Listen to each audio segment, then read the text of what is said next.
Om Swastiastu. Sebelumnya perkenalkan saya Desi Putra Bandarso dengan TD Putra terakhir 074. Mohon izin untuk memulai presentasi SP kami dari SGDA 10 tentang kista ovarium. Mungkin bisa di next.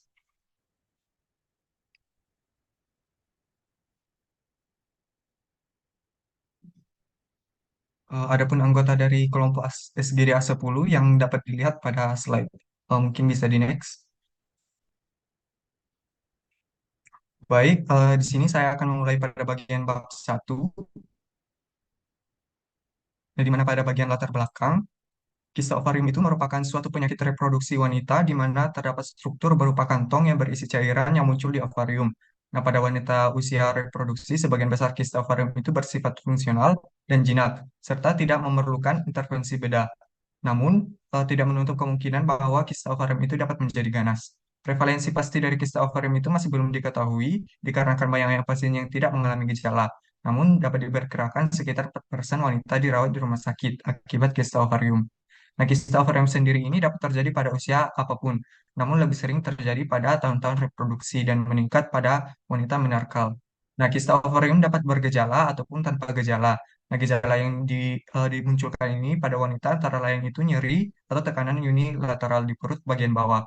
Nah, gejala juga dapat dirasakan ketika telah terjadi komplikasi. Kista ovarium juga dapat menyebabkan beberapa komplikasi seperti nyeri panggul, pecahnya kista, hemorrhage, dan torsi ovarium yang memerlukan penanganan segera. Nah, ada beberapa pilihan pengobatan berbeda yang tersedia, namun hal ini bergantung pada usia pasien, status menopause, ukuran kista, dan apakah kista itu memiliki karakteristik untuk menjadi suatu keganasan. Baik, mungkin sekian dari saya. Mungkin akan dilanjutkan oleh rekan saya. Terima kasih. Baik, terima kasih atas kesempatannya. Perkenalkan, saya Niputu Narubinandari dengan 3 digit NIM terakhir 106. Sini saya akan melanjutkan presentasi mengenai rumusan masalah, tujuan, dan juga manfaat. Adapun rumusan masalah dari studi proyek ini, yaitu yang pertama, bagaimana definisi dan epidemiologi dari kista ovarium. Yang kedua, bagaimana etiologi dan patofisiologi dari kista ovarium. Yang ketiga, bagaimana faktor risiko kista ovarium. Yang keempat, bagaimana tipe kista ovarium. Yang kelima, bagaimana manifestasi klinis dari kista ovarium. Yang keenam, bagaimana cara menegakkan diagnosis kista ovarium. Yang ketujuh, bagaimana diagnosis banding kista ovarium. Yang kedelapan, bagaimana tata laksana dan edukasi pasien kista ovarium. Dan yang kesembilan, yaitu bagaimana prognosis dan juga komplikasi dari kista ovarium. Selanjutnya yaitu tujuan dari penulisan studi project ini. Yang pertama, untuk mengetahui definisi dan epidemiologi dari kista ovarium. Yang kedua, untuk mengetahui etiologi dan patofisiologinya. Yang ketiga, untuk mengetahui faktor risiko. Yang keempat, untuk mengetahui tipe kista ovarium. Yang kelima, untuk mengetahui manifestasi klinisnya. Yang keenam, untuk mengetahui cara menegakkan diagnosis dari kista ovarium. Yang ketujuh, untuk mengetahui diagnosis bandingnya. Yang kedelapan, untuk mengetahui tata laksana dan bagaimana edukasi pasien kista ovarium. Dan yang sembilan, untuk mengetahui bagaimana prognosis dan juga komplikasi dari kista ovarium. Bisa di next. Selanjutnya yaitu mengenai manfaat yang bisa didapat dari student project ini. Yang pertama yaitu bagi mahasiswa kedokteran, di mana menambah wawasan penulis mengenai kista ovarium. Menambah wawasan sebagai mahasiswa kedokteran untuk memahami hal-hal yang berkaitan dengan kista ovarium, mulai dari definisi hingga komplikasi. Kemudian yang bagi seluruh sivitas akademika, menambah wawasan pengetahuan dan wawasan pembaca, serta bisa dijadikan sumber referensi mengenai kista ovarium. Kemudian yang ketiga bagi masyarakat, yaitu menambah wawasan masyarakat mengenai kista ovarium, sehingga masyarakat dapat mencegah keterburukan yang mungkin terjadi. Sekian presentasi dari saya, akan melanjutkan oleh rekan saya. Terima kasih. Selamat pagi dokter, perkenalkan saya Andika dengan 3 digit NIM terakhir 045. Stop. Nggak apa-apa, lanjut aja. Aku emang cut satu-satu, makanya aku minta rekamnya per individu. Gampang kok. Baik, selamat pagi dokter. Perkenalkan saya Ibu Andika Surya Pramana Putra dengan 3 digit NIM terakhir 045. Akan melanjutkan ke bab 2 terkait tinjauan pustaka. Aku bisa di next. Dimulai dari definisi dan epidemiologi kista ovarium. Nah, kista ovarium merupakan suatu benjolan abnormal yang berisi kumpulan cairan di ovarium. Kista ini bisa terjadi pada wanita dari segala usia, mulai dari pubertas hingga menopause. Kista ovarium dapat dikategorikan menjadi tipe fungsional dan non-fungsional, di mana kista ini bersifat jinak dan asimptomatik. Di Indonesia, data epidemiologi kista ovarium masih terbatas, namun berdasarkan survei demografi Indonesia, angka kejadian paling banyak itu yaitu yaitu usia 20 hingga 50 tahun dengan persentase 37,2% pasien. Setelah itu, penelitian yang dilakukan di RSUP Prof. Ngurah tahun 2019 juga menunjukkan bahwa kista ovarium paling banyak ditemukan pada usia 36 hingga 50 tahun dengan persentase 37,3% dari total pasien kista ovarium. Mungkin sekian dari saya, terima kasih. Baik, selamat pagi. Perkenalkan, nama saya Almatori Karisma Raharjo dengan 3 digit NIM terakhir 153. Jadi di sini saya akan melakukan presentasi terkait etiologi dan juga patofisiologi. Bagi yang pertama, kista ovarium ini dapat terjadi pada berbagai usia, namun lebih sering terjadi pada wanita yang aktif reproduksi dan meningkat pada wanita menarche karena produksi dari hormon endogen. Penyebab abnormalitas paling banyak pada kista ovarium ditemukan pada kasus torsion. Jadi kondisi ini menyebabkan ovarium menjadi berat seperti teratoma atau hiperstimulasi ovarium yang memungkinkan ovarium berayun di sekitar pedikelnya. Jadi torsinya itu lebih sering terjadi pada bagian kanan dan kejadian ini mungkin dipengaruhi oleh kolon sigmoid di kiri yang membatasi mobilitas ovarium. Hal ini menyebabkan odem dan kongesti sehingga ada perubahan warna pada ovarium. Hal ini dapat terjadi iskemi dan nekrosis jika suplai arteri berkurang. Baik, sekian dari saya akan dilanjutkan oleh rekan saya. Terima kasih. Next. Baik, terima kasih atas waktunya. Perkenalkan, nama saya Nika Dea Ananda Satya-Bianti dengan 3 digit NIM terakhir 035. Izin melanjutkan mengenai 2.3, yaitu faktor risiko dari kista ovarium. Baik, adapun beberapa faktor risiko dari kista ovarium, di mana yang pertama ada usia. Wanita dengan usia di atas 35 hingga 40 tahun dan yang sudah menopause itu memiliki risiko terkena kista lebih berbahaya. Faktor yang kedua ada gaya hidup, di mana seorang yang mengkonsumsi makanan yang tinggi akan lemak, kurangnya olahraga, merokok, dan juga alkohol. Yang ketiga ada gangguan hormonal, di mana seseorang yang mengkonsumsi obat hormon untuk merangsang terjadinya ovulasi atau obat yang mengatasi kesuburan seperti obat clomipin. Lalu faktor risiko yang keempat yaitu ada wanita dengan mengidap endometriosis, di mana endometriosis ini sendiri merupakan suatu kondisi yang kronis di mana jaringan yang mirip dengan lapisan rahim itu tumbuh di luar rahim. Mungkin sekian yang bisa saya sampaikan, selanjutnya akan dijelaskan oleh rekan saya. Terima kasih. Baik, saya izin untuk melanjutkan presentasi. Saya Fahmi Pramesti dengan 3 digit NIM terakhir 022. Saya akan menjelaskan mengenai tipe dari kista ovarium. Untuk tipe dari kista ovarium sendiri itu dapat dibagi menjadi dua, yaitu kista fisiologis dan juga kista patologis. Nah, dalam proses terbentuknya kista ovarium, kista fisiologis dapat dianggap sebagai jenis kista yang normal dan merupakan lesi yang tidak berbahaya dan biasanya terbentuk akibat dari follicle degrade yang tidak mengalami ruptur sewaktu proses ovulasi, sehingga akan membesar dan terisi cairan serosum jernih yang diameternya berukuran 1-1,5 cm dan terkadang mencapai ukuran yang cukup besar yaitu sampai 4-5 cm. Kista jenis ini misalnya kista folikuler dan juga kista lutea. Lalu untuk kista patologis, ini bentuk pertumbuhan kista yang berasal dari proliferasi sel ovarium yang tidak terkontrol.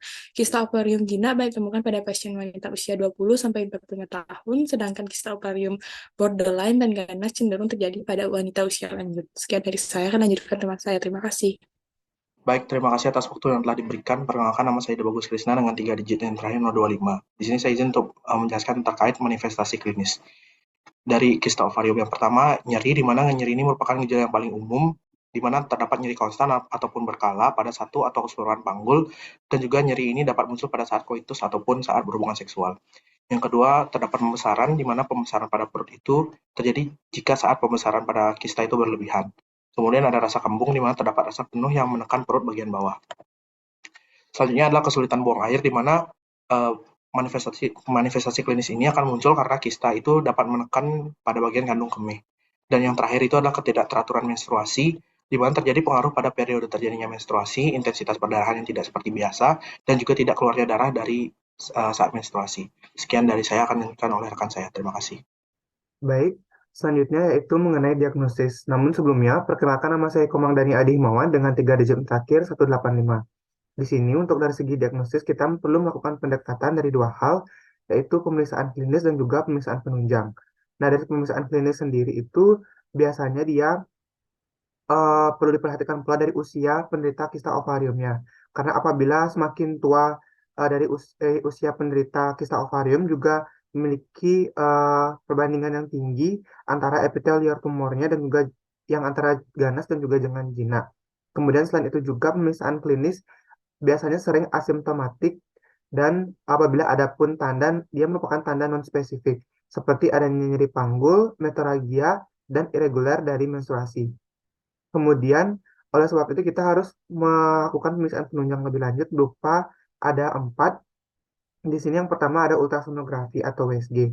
Nah, untuk ultrasonografi ini merupakan suatu pilihan lini pertama dan sudah menjadi rekomendasi juga dari French National College of Gynecologists and Obstetricians tahun 2001 mengenai ultrasonografi endovaginal juga untuk diagnosis massa ovarium itu sangat direkomendasikan karena dilihat dari segi biaya dan juga memenuhi kualitas esensial.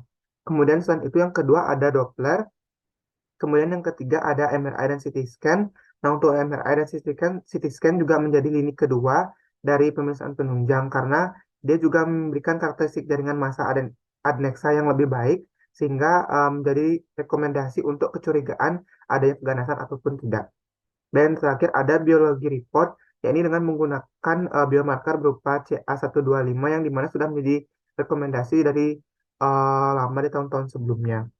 Kemudian itu untuk pemeriksaan penunjangnya, mungkin selanjutnya akan dilanjutkan oleh teman saya. Terima kasih.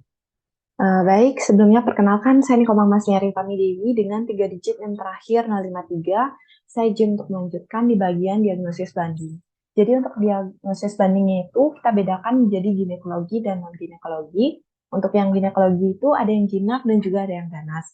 Untuk yang jinak itu biasanya kita mencurigai ada kista fungsional, ada endometrioma, ada abses tubuh ovarium, ada teratoma matang, kemudian ada sista adenoma serosa, sista adenoma mucinosa, kista paratuba, dan hidrosalping. Ada juga leukemia.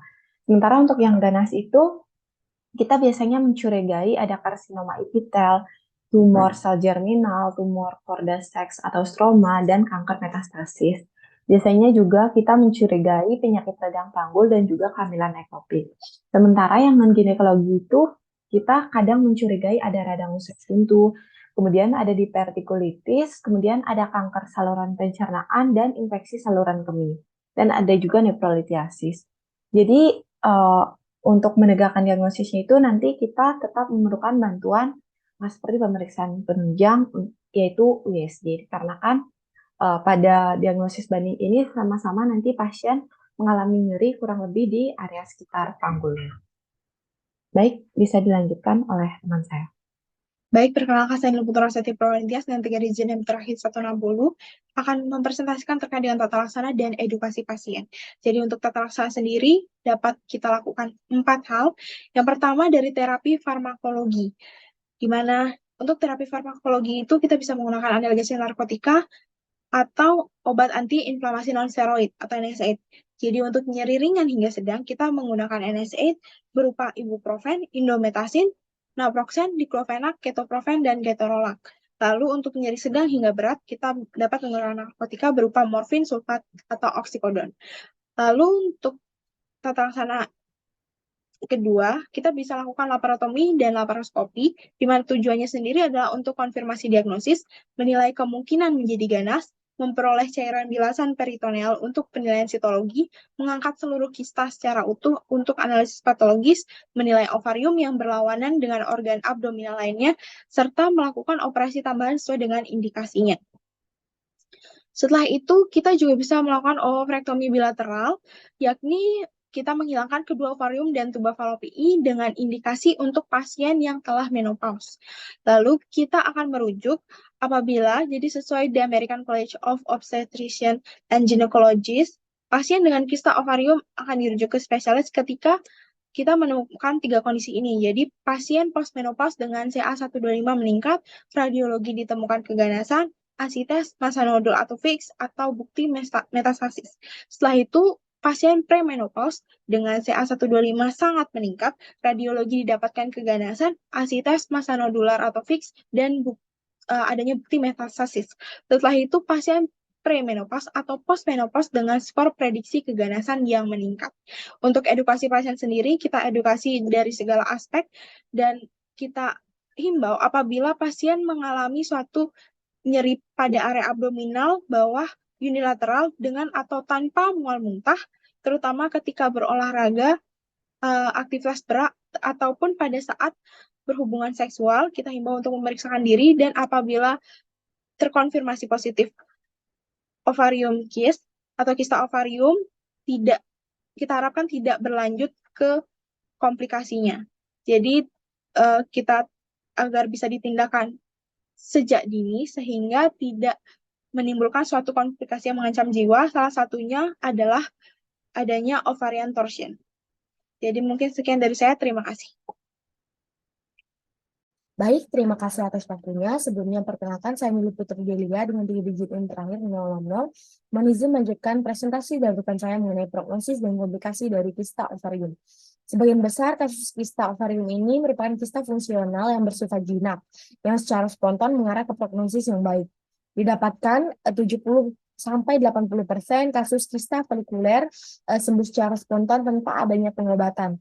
Meskipun kista ovarium ini bersifat jinak, penyakit ini dapat menyebabkan torsi ovarium yang berpotensi terjadinya disfungsi ovarium. Selain itu, pada beberapa literatur ditemukan juga bahwa lokasi dari kista ovarium dapat mempengaruhi dari keganasan tergantung jenis kistanya. Pada penderita kista ovarium yang mengalami torsi ovarium dapat menyebabkan beberapa komplikasi seperti adanya nyeri, pendarahan, infeksi, bahkan sampai kematian pada penderitanya. Apabila terjadi pendarahan ke dalam kista, akan menyebabkan pembesaran kista dan anemia akibat kekurangan darah. Pendarahan yang terjadi pada usia pasca menopause dapat menjadi salah satu tanda dan gejala terjadinya kanker ovarium. Mungkin sekian dari saya, akan dilanjutkan oleh rekan saya. Terima kasih. Baik, terima kasih atas kesempatan yang diberikan. Sebelumnya perkenalkan, saya Iwan Kosim Mahendra dengan 3 digit yang terakhir 010, izin untuk melanjutkan untuk bab 3-nya, yaitu menyimpulkan dan saran. Jadi next. Baik, jadi dari penjelasan teman-teman sebelumnya, dapat disimpulkan bahwa untuk kista ovarium ini merupakan kondisi medis yang umum terjadi pada wanita, dan dapat disebabkan oleh beberapa faktor seperti ketidakseimbangan hormon, faktor genetik, inflasi, dan tumor. Untuk gejala klinisnya yang sering muncul seperti nyeri panggul, kemudian gangguan menstruasi, dan keluhan di kandung kemih, baik itu nyeri atau hal yang lainnya. Kemudian untuk diagnosisnya sendiri dapat dilakukan dengan menggunakan berbagai metode seperti melihat fisik, ultrasonografi, CT scan, dan pemeriksaan biopsi. Mungkin bisa di next. Baik, untuk saran sendiri, mungkin di sini lebih saran kepada kami untuk lebih menggunakan sumber-sumber yang terbarukan, karena masih ada dari beberapa sumber yang kami gunakan itu lebih dari 5 tahun karena keterbatasan referensi yang ada, sehingga agar menjadi karya yang lebih baik nantinya. Kemudian penulis juga berharap agar orang-orang yang membaca literatur ini itu dapat menambahkan atau mengoreksi kembali hal-hal yang masih dianggap kurang atau keliru, agar literatur ini dapat menjadi karya yang lebih sempurna lagi bagi akademisi maupun masyarakat yang membacanya. Mungkin bisa di next. Dan berikut merupakan daftar pustakanya yang kami gunakan untuk menyusun SP ini. Next. Baik, mungkin sekian untuk presentasi dari SGDA 10 mengenai topik kista ovarium. Jika ada kurang atau lebih, mohon dimaafkan. Terima kasih.